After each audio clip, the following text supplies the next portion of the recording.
Hi friends, welcome to யாஷிகர். பாக்கியலக்ஷ்மி ரொம்ப பெரிய ஒரு போர்க்களமே போயிட்டுருக்கு. என்னென்னா இப்போது பாக்கியா மேலே ஒரு பெரிய ரெஸ்பெக்ட் வந்துருச்சு கோபிக்கு. ராதிகாவை அந்தளவுக்கு மதிக்க மாட்டேங்கிறாரு. எப்படி சொல்கிறது, கொஞ்சம் கேர்லெஸ்ஸாக இருக்கார். அவங்களோட பேச்சை வந்து கண்டுக்க மாட்டேங்கிறாரு. இப்படி இருக்க சூழ்நிலையில் பாக்கியலக்ஷ்மி சீரியலோட செட்டிலேருந்து ஒரு ரீசெண்டாக ஒரு சில பிக்ஸ் எல்லாம் வந்து ஷேர் ஆகிருந்துச்சு.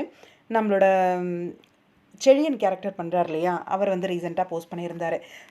2 நாள் முன்னாடி போஸ்ட் பண்ணியிருந்தார். அதோட இப்போ ஃபஸ்ட்டு பிக் வந்து பார்த்தீங்க இல்லையா, அதுவும் சேர்ந்து ஒரு முடியலை, பாக்கியா வீடு போர்க்களமாக இருக்குது அப்படிங்கிற மாதிரி ஒரு போஸ்ட்டு. 2 டேஸாக ஷூட் போகுது. ஒரே காஸ்டியூமில் நம்மளோட ரேஷ்மா இருக்காங்க. 2 டேஸாக போகிற ஷூட்டு, ரேஷ்மா ஒரே காஸ்டியூமில் இருக்காங்க. பாக்கியாவோட வீடு ஒரு பெரிய போர்க்களமாக இருக்குது அப்படிங்கிற மாதிரி, முடியலை அப்படின்ற மாதிரி இங்கே செழியன் சொல்லியிருக்காரு. என்னவா இருக்கும், அப்கமிங் ஏதோ பிக் ட்விஸ்ட் இருக்குது அப்படின்றது மட்டும் நல்லா தெரியுது. எனக்கு தெரிஞ்சு கோபியோட அந்த பெரிய டெசிஷன் ஏதாவது எடுக்கிறாரா, ராதிகா வேண்டாம் அப்படின்ற மாதிரி, அதனால் எதுவும் ப்ராப்ளம்ஸ் வந்து வாக்குவாதம், சண்டை அந்த மாதிரி போகுதா அப்படின்னு தெரியல.